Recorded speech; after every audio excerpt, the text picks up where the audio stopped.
I know a lot of people have been questioning about it. But there's something that I want to clear up. I identify as agender. But also genderqueer. Omnisexual, polysexual. I haven't really figured that out myself yet. It's not about a preference. It's much more complicated than that. Gender can be confusing. People look at me differently. You're gorgeous, you slay, but... What are you really? What were you when you were born? Are you bisexual? Where do you stick it? Do you got a dick or not? You weren't born a woman. Are you serious? Like...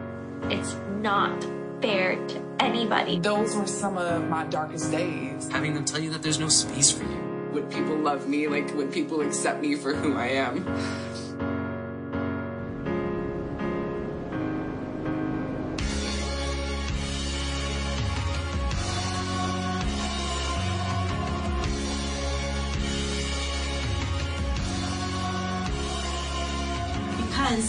Because, let me tell you. At the end of the day, you gotta live your life for you. And it's not something that anyone should have to be ashamed of. I'm telling you who I am. I'm giving you who I am. I'm gay.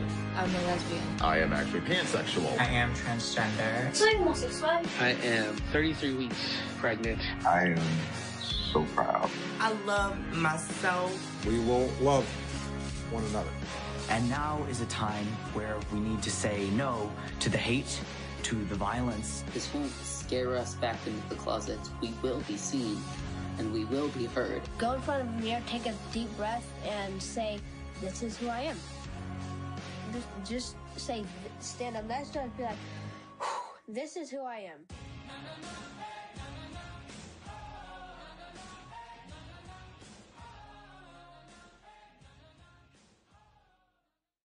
I have to tell you, as I said, I've been going through an evolution on this issue.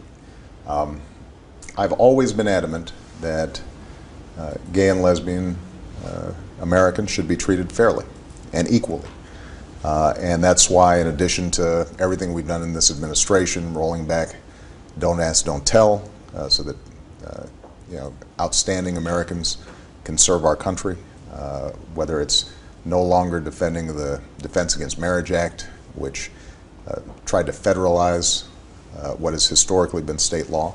I've stood on the side of broader equality for the LGBT community. And I had hesitated on gay marriage, in part because I thought civil unions would be sufficient, that was something that would give people hospital visitation rights and other elements that we take for granted. And I was sensitive to the fact that for a lot of people, the word marriage was something that evokes very powerful traditions, religious beliefs, and so forth. But I have to tell you that over the course of several years, as I talk to friends and family and neighbors, when I think about members of my own staff who are in incredibly committed monogamous relationships, same-sex relationships, who are raising kids together, when I think about those soldiers or airmen or Marines or sailors who are out there fighting on my behalf and yet feel constrained, even now that Don't Ask, Don't Tell is gone, because they're not able to commit themselves in a marriage. At a certain point, I've just concluded that for me personally, it is important for me to go ahead and affirm that I think same-sex couples should be able to get married. Chapter 19. And there came two angels to Sodom at even, and Lot sat in the gate of Sodom. And Lot, seeing them, rose up to meet them, and he bowed himself with his face toward the ground. And he said, Behold now, my lords, turn in, I pray you, into your servant's house, and tarry all night, and wash your feet, and ye shall rise up early and go on your ways. And they said, Nay, but we will abide in the street all night. And he pressed upon them greatly, and they turned in unto him, and entered into his house. And he made them a feast, and did bake unleavened bread, and they did eat. But before they lay down, the men of the city, even the men of Sodom, compassed the house round, both old and young, all the people from every quarter. And they called unto Lot, and said unto him, Where are the men which came into thee this night? Bring them out unto us, that we may know them. And Lot went out at the door unto them, and shut the door after him, and said, I pray you, brethren, do not so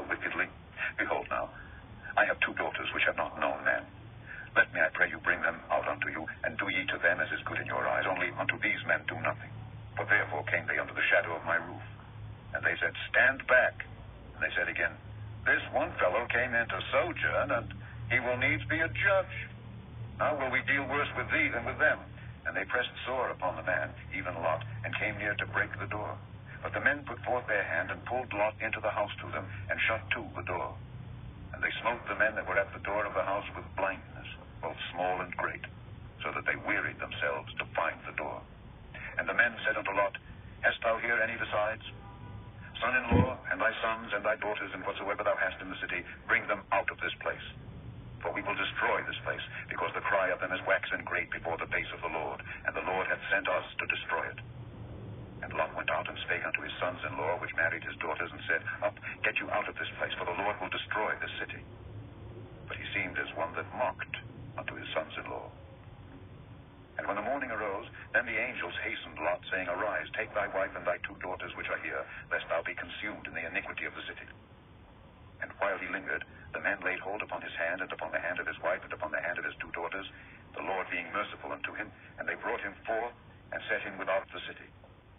And it came to pass, when they had brought them forth abroad, that he said, Escape for thy life, look not behind thee, neither stay thou in all the plain. Escape to the mountain, lest thou be consumed. And Lot said unto them, Oh, not so, my lord. Behold, now thy servant hath found grace in thy sight, and thou hast magnified thy mercy, which thou hast showed unto me in saving my life. And I cannot escape to the mountain, lest some evil take me and I die. Behold now, this city is near to flee unto, and it is a little one. Oh, let me escape thither. Is it not a little one? And my soul shall live.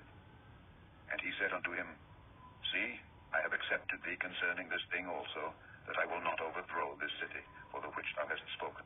Haste thee, escape thither, for I cannot do anything till thou be come thither. Therefore the name of the city was called Zoar. The sun was risen upon the earth when Lot entered into Zoar. Then the Lord rained upon Sodom and upon Gomorrah brimstone and fire from the Lord out of heaven. And he overthrew those cities, and all the plain, and all the inhabitants of the cities, and that which grew upon the ground. But his wife looked back from behind him, and she became a pillar of salt. And Abraham gat up early in the morning to the place where he stood before the Lord, and he looked toward Sodom and Gomorrah, and toward all the land of the plain, and beheld, and lo, the smoke of the country went up as the smoke of a furnace. And it came to pass, when God destroyed the cities of the plain, that God remembered Abraham, and sent Lot out of the midst of the overthrow, when he overthrew the cities in the which Lot dwelt.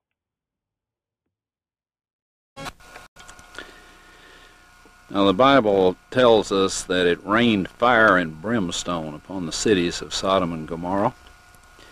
Now what you see in front of you here is the results of large and small, well, varying sized chunks of sulfur, burning sulfur, that have hit. And what we find here is that God rained this burning sulfur down upon this city, and rain is a perfect description of it. It landed just in the pattern that rain would fall, and the stuff, of course, the accumulative heat of all of this upon the city set the entire thing ablaze. The flashpoint of every material there, metal, stone, of course the people, and everything burned, and this sulfur continued to burn, and it vitrified the material around it. After it had burned it all up, sealed itself off from the oxygen, and then of course smothered itself out. And in each of these little crystalline capsules here is a varying size chunk of sulfur, and there are millions of these in these ashes that we have here. Now some of them we have cracked open so you can see the sulfur inside, and others we have left intact, but there are millions of these here. So this shows that God indeed rained fire and brimstone upon these cities. And if you'll look in your dictionary under brimstone, you'll find that it is sulfur. As soon as he got home from that trip, Ron took several of the samples to Galbraith Labs near Knoxville, Tennessee. The yellow balls in the center of the reddish rings proved to be 95.72% sulfur, with traces of several other elements, all of which he was told would contribute to an extremely high temperature fire. When Ron asked them if they could perform a BTU test to determine the degree of heat this would give off, he was told that they couldn't because it would damage their stainless steel testing chamber. The material surrounding the encapsulated sulfur was also tested and proved to be ash. At home, we did our own small test and burned some of the sulfur in a spoon. The purplish flame is indicative of the intense heat, which prohibited our holding the spoon as it burned. We later discovered our spoon had holes in it from the fire. Then, we placed a small piece of the outer material also in the spoon and attempted to burn it, but it wouldn't burn at all. It didn't even darken. It was already completely consumed by fire, and nothing was left to ignite.